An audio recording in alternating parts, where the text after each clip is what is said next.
Hey guys, welcome to TCT time! Yay!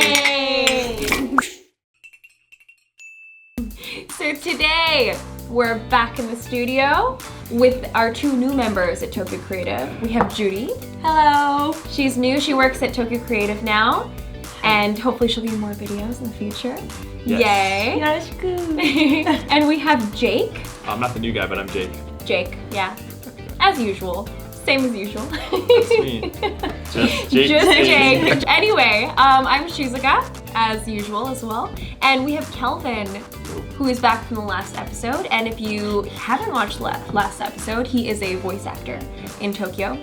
And the three of us are going to be also making videos on a new platform called Tokyo Creative Learn, which is going to be really interesting. It's for people who want to learn specifically about what we do and how we do it. So you're going to be making videos about streaming and how to get started, which is great. And hopefully you'll be having some videos up soon about being a voice actor. Yes, so all things voiceover, just here in Tokyo, how to make it in the voiceover industry here, and just some hints and tips for people who are probably wanting to start YouTube or started YouTube, just some exercises and things they can do to help them with their voiceovers that they may use for their YouTube videos. Right, that's awesome. I think that could be very useful for like people like us as well, people who make videos, but also people who want to get into the industry as a narrator, voice actor. And I'll be doing something similar as well, related to the talent industry and various parts of the entertainment industry. Not AVs.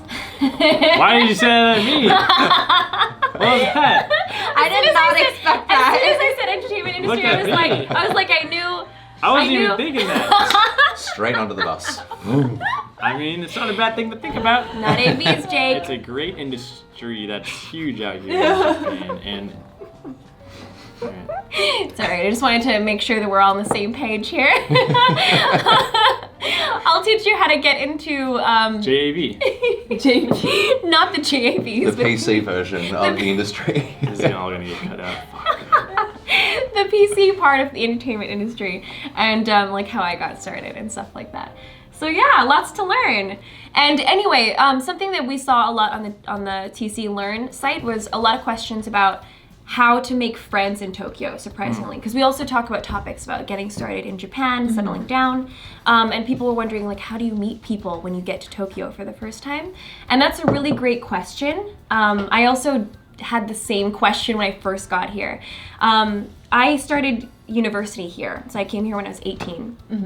And I had never lived in Japan before, so I didn't have any friends. And that was a really tough awakening when I first got here. I came here like 6 months before my university started, so I had a lot of time and I didn't have anyone to hang out with. And I just hung out with my grandparents for like the first several months, I'm not gonna lie. Sounds like fun. Wow. Bonding! Yes. Fun to a point. Yes. And then you feel like you may need to make some friends outside of the grandparents Exactly. circle. Yes. Even though they're usually extremely friendly. Yes. Friends your own age are always No more really nice to bingo have. on Fridays. No. I don't know if that's a thing in Japan, but it's okay. Yeah. I don't think it is, actually. There's no bingo in Japan. Just imagine Suzuka with like all these other people going, number 62, bingo! Bingo! Yeah, I didn't do that, but I did hang out with my grandparents. I did a lot of like cycling around my residential neighborhood. Like I was very alone, so it's very easy Was that on the to exercise bike in the basement? No. I was on a real bike. Okay, nice. Yeah. Still sightseeing, but just super lonely. If you don't Right. know people, it really is hard to meet people sometimes. Yeah. And for me, the main way that I met people was just by starting university. Okay. Right. That's where I met everyone. I didn't know where to go until then. But for you guys, I wanted to know, what was your experience when you first got here? Did you have another way to meet people? Yeah, I think that you said the right word there, which is just starting. You know, I think, how I did mine, and it's something a little bit different, but I actually came out to Japan before I decided to move here. So I actually spent a little bit of time here. I spent a few weeks. Given that I had a career in Australia, I wanted to make sure, first of all, that there would be something here for me to do and that there'd be those opportunities, but then I was also able to meet some people. So when I came back, I actually knew a few people straight away, and I knew that there were some Nice. groups that you could get involved in straight away, because when you first move to Tokyo, you're kind of in this small apartment, and you can kind of get that cabin fever very, very quickly. And I think that's the scariest part for foreigners that have moved here, is that feeling of, I'm in another country and I'm in another city, but I'm just in a small space and I don't know how to make friends. So the first thing was for me was just to get out there, and I looked at all of the events that were going on, events in my, the things that I was passionate about. So I kind of met like-minded people straight away.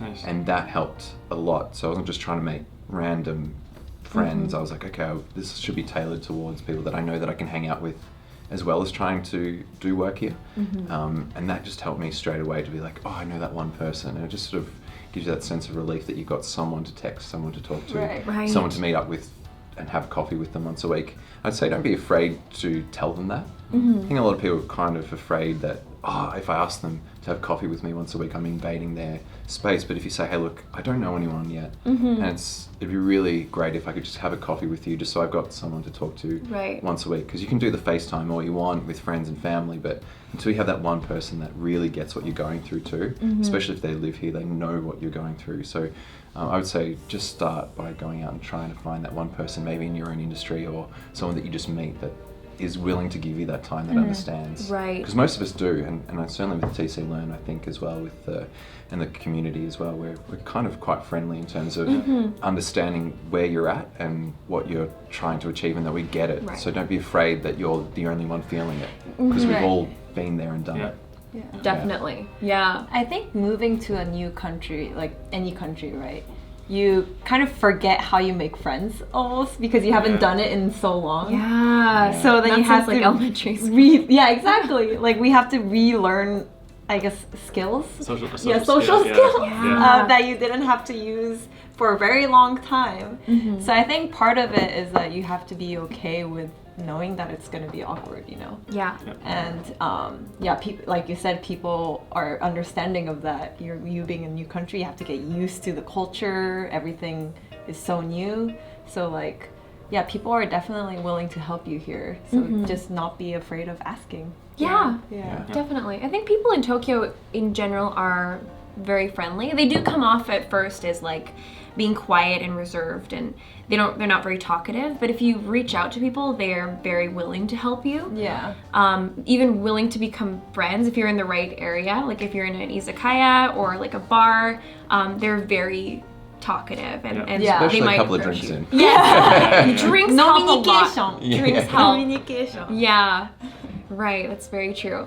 And of course, there are tons of events in the city. Like Tokyo, just events everywhere. Yeah. One thing that I saw online quite a bit here and there are nowadays there's like international Language exchange, international parties. international Yeah. parties.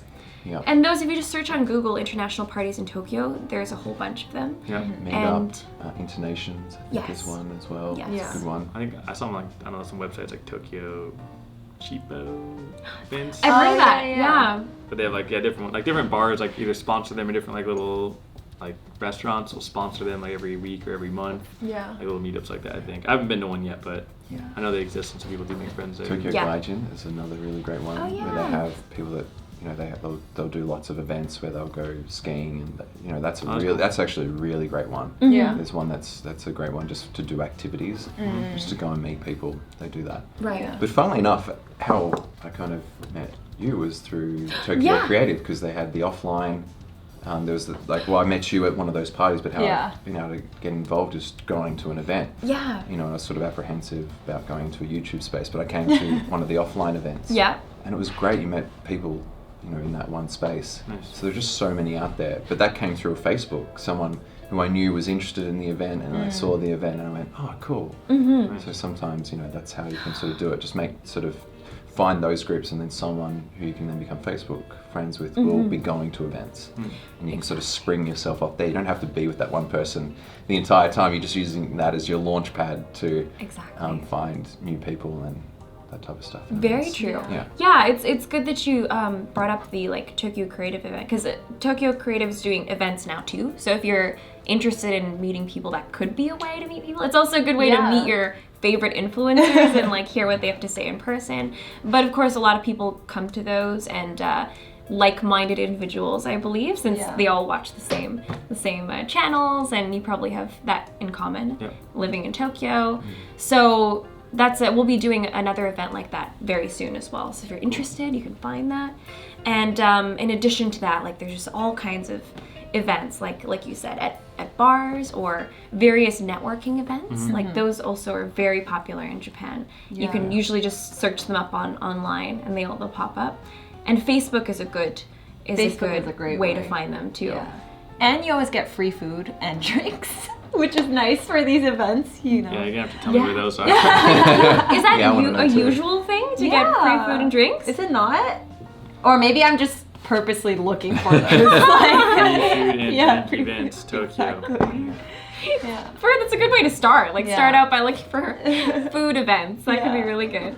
But I mean, professional networking events are, like you said, amazing. Not only you meet people who you might aspire to boring. be. Yeah. Oh, Really? No. It's like, don't like no, that's a good thing. That's actually really good. I'm gonna give the other side of like, Okay. I just meet the homies in the street, you know? all right. He Sorry. does though. No, Like, you're really good. It's not a bad thing. I was just giving the other side of like, Jake is such a jerk sometimes. what? I was trying to, gosh, dang it. Sorry. Judy's such a nice girl, and you I go know, she's Brandon gonna on her beat me up. parade. She's gonna dunk on my ass. She played basketball. She said, Yeah. But no, it's a good point though. Like there's those kind of business networking events. Yeah, have you been to some? I have been. What are they like? They are. I mean, They you good? have to wear nice clothes. I guess that's the only thing. Oh god. But other than that, Like this. yeah, like that. Yes. Easy wear. Yes. That'll get you in anywhere. Subtle plug. And obviously you look professional, but I mean, once you get to that barrier of, oh, my name is Juri Watanabe. I don't talk like that, I guess, but What was that name? Jury. Oh, okay. Yes. That's her I own. thought you were speaking like Russian or something. I don't know. I just spoke in a very deep voice for some reason. Anyways, Do you but go to what- events dressed up as dudes? As a dude? Hi, I'm Jury Watanabe. Okay, I sorry, put on a whole You speak another persona. like, hi, my name is Judy. I should do that. People listen. But yeah, like once you get past talking to like going over the awkward, oh, I'm doing this, blah blah blah. Like you actually become friends with them, and they have a huge connection already. So they start inviting you to these events, or like inviting you to meet some of the like-minded professionals, or people who you might want to meet. So yeah, meetings, like you said earlier, meeting that one person can lead to so many great things and growing your network. Yeah. So true. Sometimes it's just the one person that you meet, and they can introduce you to all kinds of other people. Yeah. Maybe other people you can be friends with. Sometimes it's work connections as Yeah. well. It just broadens your whole world in Tokyo. Really. Yeah. Yeah. I think sometimes when people move here, initially they're kind of like, oh, I don't want to hang out with people from my own country. I'm here in Japan. I want to make Japanese friends. But I would say one thing is to meet people that really understand you from a cultural perspective, even from a language perspective, and it's just sort of reminded me that I actually joined the Chamber of Commerce for Australia and New Zealand. Oh, no way. But they good have idea. joint chambers, so they'll Yeah, have yeah, things yeah. like there's the Canadian one. They actually hosted the Bornenkai with all of the chambers across the whole world. So you've got US, awesome. UK, Canada, Australia, New Zealand, Italy, a whole bunch. Actually, the Italian one's amazing because the wine and the food there is just Oh, really? incredible, and they had a Ferrari in the background. It was cool. Oh, But you that's go so there and cool. you will meet people in a heartbeat, and you'll have the connections of most of the Tokyo international population just through those events. So I'd say don't be afraid to go to those events and just pop yourself out there just so you can make some friends initially. And then, if you really do want to go out there and, you want to be speaking Japanese as often as you can, which I can understand that people have that sort of thing about wanting to come to Japan and only speak Japanese and do that. But just initially, just to get your feet on the ground type of thing, that's probably another way to do it. Yeah, that's a really good point. Like, it is great to meet a lot of, local Japanese people and make Japanese friends. But it is really nice to have that solid home base almost in Tokyo, where you feel like you have someone who you can really talk to in your own native language, maybe. Because sometimes you need that support. Like, you just have trouble getting used to the culture. Like, there's a lot of things you don't know. You face a lot of struggles. It's nice to have someone who has the same struggles as you. But I think you're also very good at meeting people because you're always Yeah. out I'm so streaming. Yeah, I'm curious. interested. Yeah. What is this? What's your? I'm like your, a huge contrast because I'm outside like 8 hours a day walking around, and like a lot of my stream is like based on interact, like, or at least especially in the beginning, it was based off interactions. People love to see like me, this dude, like interact with locals because I barely spoke Japanese. It was kind of awkward, but kind of cool to see how a lot of people would react really well. And when I first moved to Japan a year and a half ago, I came here. I had a few friends from when I lived in China, but we weren't like hang out every day or talk every day. We were just like maybe 3 people that I knew when I came here. But it just was me making friends on the street. And when I first started, probably within the first 4 months, I probably made like dozens of Japanese friends on the streets just by saying hi. That's cool. And a lot of takes guts. you know, I get like a Does. lot of it's definitely a huge like anomaly when it comes to either the how to make friends or whatever, because most people don't go on the streets like I'm gonna go on the street today and say hi to 50 Japanese people and hope I get to make one friend, like. But that was kind of my thing, like I wanted to make new friends, and it was really interesting for what I was doing for the stream in the beginning. But yeah, I'll just go say hi to people, or like if I was in line, just like a stupid comment, like when I stream, people ask me the same question, like how do I make friends? This is like just like why we're doing this video now. Yeah. And I always joke around and just say hi. It's kind of stupid, but like just say hi, like I don't know, I feel like I've gotten in a lot of social interactions like on streets more than most people in that way, where I can maybe kind of, someone walks towards me, I can tell just by their facial expression if I should say hi, like they're kind of like smiling or like they look like they're happy, like to say hi. And I don't know, I've somehow turned street interactions into friendships, because now a year and a half later, you know, I've had dozens of people I've met, acquaintances, but friend-wise, I'd probably say I have maybe like 10 friends, and I would say maybe I have like 10 friends and then 5 people that I could actually call like really pretty close. Like if I needed to call someone for help, like they're always there. If I needed to actually talk to a friend for something, or if I wanted to hang out and do something, like they're really there for me. And I think in a foreign country is not the easiest thing to do for that, for at least for local friends. But yeah, I'll just, for me, I guess it's a little bit different because I'm just kind of on the street. I'm not searching like for professional networks and stuff, honestly. But depending on how old you are, what you're doing, I mean, if you're just here for university, it could be different than if you're like already graduated and looking for. Whereas that something more approach, that a different approach would work really well for people that are at universities, because that's what you do. You go into a class where you're out in that going, okay, where's the connection there? Which is great, because that's maybe not something I would be comfortable doing, but I'm sure there'd be lots of people that would love that approach, or take to that approach much more. Very much. I mean, I don't want to get this into like a psychology on like, it's not pickup, because it would be like just friends that we're making, but just like the psychology of meeting people, like how to like find that common ground. But I always say, like, if you open up a conversation, find a common ground right away. Like I kind of have like steps, maybe I don't think about consciously, but like I've just maybe through practice, it's kind of like gotten this way. And it might be because I used to live in China and I went there alone, like really alone, and had no friends, didn't speak Chinese, and I at that time was making Chinese friends, and then it kind of just grew. And so maybe I had some practice.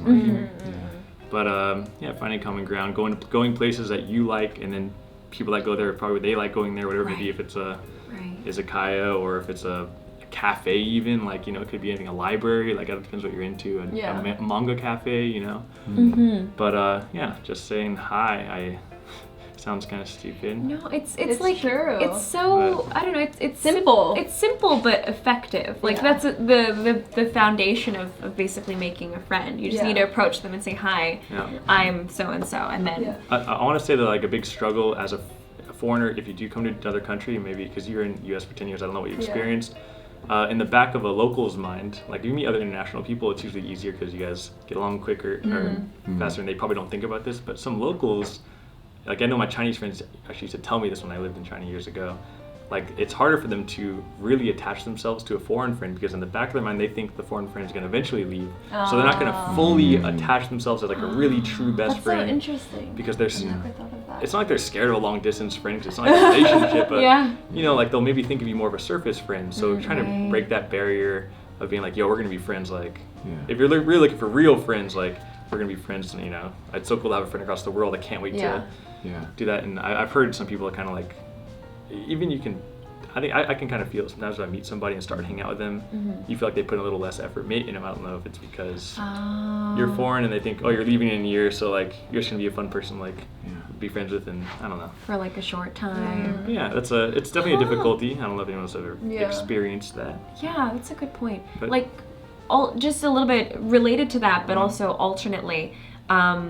I had a similar experience when I first started going to university in Japan. I went to a university that has an international faculty, so all of the classes were in English, which was very helpful because I could speak Japanese, but it wasn't like to that extent where I was really confident. So I made a lot of friends with the foreign exchange students who were there, Oh, that's especially because we just had a lot in common. It was very easy to talk and like become friends. But then the same thing happened. Like they were there for like a semester, Right? and we'd become such good friends, and then they'd leave, or they'd be here for a year and then Yeah. they'd leave. And I mean, I don't want to say don't make friends with exchange students, but like if you come here, like there's that risk where like people do leave a lot if you have friends from foreign countries. It's true. So even if you've made like a really close friend who's been supportive, that's awesome. But you might need people who are actually based here, or else that support system can leave. Make goals to see them again in the future, like wherever they're from, and like cross exchange. That'd be kinda cool. Which goes to show why it shows now just how many different options you have now to meet people. Certainly like joining TC Learn is going to be great because it's an actual community of people that are living and working here in Japan doing what we love, and we are actually here to stay. yeah. Right? Yeah. So this is a great way for people to sort of get involved and feel like they are involved, Yeah. and that we aren't transient Yeah. as much so as you would with other, but even with chambers of commerce and things like that. All Yeah. of them are posted here for quite some time, so you do get the chance, because starting all over again when you've made a good friend is really difficult. It Like, is. Yeah. I was connected to that person. Yeah. That person knew all my stuff. Yeah. It's just harder to do that. Yeah. But with this type of community stuff, which is why I'm excited to be a part of it, is that I'm meeting people that aren't going to leave tomorrow. Or aren't thinking about, I will leave at this point in time. A lot of them Right. tend to do that. So this is a great way of meeting people that just love Japan and Right. um, It's a great community. Yeah, and that are kind of committed to your friendship, and they're committed to staying here in Japan, Right, which right. makes a really big difference for your state of mind. Very Yeah. true. Yeah. Like it's very true. It could become a community. Like I mean, not only for us, but like for people who are taking part in TC Learn. You guys are all watching the same videos, and then doing it comes with assignments as well. Like if you want to challenge yourself, you can apply what you've learned, and you can compare what you've done with other people who want to do the same thing, which I think is really nice. Yeah. Yeah, so there's just so many different methods in Japan, in Tokyo, especially to meet different people. And if you want to meet local people, actually, do you have any advice for meeting local friends? To meet local friends. Like, I don't know, do you have a lot of Japanese friends in Tokyo too, or? Well, for me, I think it's a little different because I was born and raised here for a bit, and then I had my childhood friends who also happened to come, went abroad, and then we all came back together. And nice, okay. yeah, we just left off from when we were 10 years old, so we still Nice. act like 10 years old around each other. That's always fun. But yeah, I mean, I think mainly to meet local people, honestly, sometimes like izakayas, like the mamas, or like do you call them mamas? Mamas. Mama-san. Where are you going? Where are you going? Okay, to? sorry, I mean You like go meet some hot mamas. you know, like the omise no mama. Yeah, Oh, but that's at a Yeah, snack, no. right? Is that? Mama is sometimes they're usually female snacku. people too. Yeah, Mama's like the owner of like little shops, Yeah. right? There's a thing called snacku, which is like a very old school tiny bar, Yeah. and it's usually run by like a female owner of the tiny bar, and she'll like Yeah. serve you drinks and make some like home cooked Yeah. meals for the people, and usually there are regulars who come there, and those are called snacku, and the But I lady who think runs I it is meant- mama. Yeah, mama. Is a I mama. thought you were talking about like some weird underground girls bar stuff where the girls are half naked. I heard about those. Like You might meet people Maybe. there too. Yubaba I don't from, Actually. Spirited Away. Yeah. Oh yes, Yubaba. Yubaba. Is she a mama-san? No. Is she? I don't know. I forget. She runs a sento. A bathhouse. Yeah. Maybe that also counts as a, I don't know. Yeah. Also a mama. Yeah, that's probably a mama. I guess Probably I don't has know. some There might be just different underground interpretations It might of be that, a little of that different. word. But I mean, I'm sure you could meet people at a snacku Yeah, or or like izakaya no, Yeah. owners, and you start talking to them, and I've become really good friends with some people, and like have lunch outside of, you know, me going to their restaurant and stuff like that. Oh, that's cool. Yeah, so I mean, just strike up a conversation, like you said. Yeah. Find a common ground, and also don't be afraid to use your Japanese. I think that's the biggest thing. No matter how bad it is, like they all really appreciate you using Japanese, and it kind of opens up a lot of doors Yeah. in terms of friendship. So I think Really that's a does. big thing. That's a really good point. Those are all really good tips. Like you can go to local izakayas, which are the traditional Japanese dining bars, or even like a regular bar, and you can meet local Japanese people, also foreign people, and you can just open up conversation by saying hi, essentially. Or you can use Tinder. Or you can use Tinder. And that's for another video. Yeah. Let us know I've if you never want to used see Tinder, it. by the way. I just said that. I've heard about it. My friend actually just visiting for a week. I love that. I've just heard about it. No, man. I don't use Tinder it. and Bumble, they're all buzzwords. I don't know Heard about of those things. Yeah. But Right. let us know if you want us to talk about it. Yeah, like Tinder in I Japan. won't be here because I have no experience with it. He will be here. I really Yeah. haven't. But my friend's here visiting for a week, and he like used it this week, and that crazy story. We can't even share it on camera. Seriously, it's actually. Like, I was like, what the? I'll tell you guys after. Explicit. Wow. Okay. Well, clearly there's a lot to talk about for Tinder in Japan. Let us know if you want to hear about that. But yeah, hopefully you guys learned a little bit about how you can meet people in Tokyo. It sounds a little daunting, but really, if you just come here with an open mind and you're ready to say hi to people on the street and a bar, you can make friends pretty easily. And also, if you're a little worried, you can also search for events on the internet. Yeah. And they're a lot of fun. So yeah, let us know what else you guys want to hear us talk about in the comments below. Don't forget to like, comment, and subscribe. To my channel. No, Just kidding. forget about Jake's channel. It's all about Tokyo Creative Talk now. Yay! See you guys. Bye. Bye.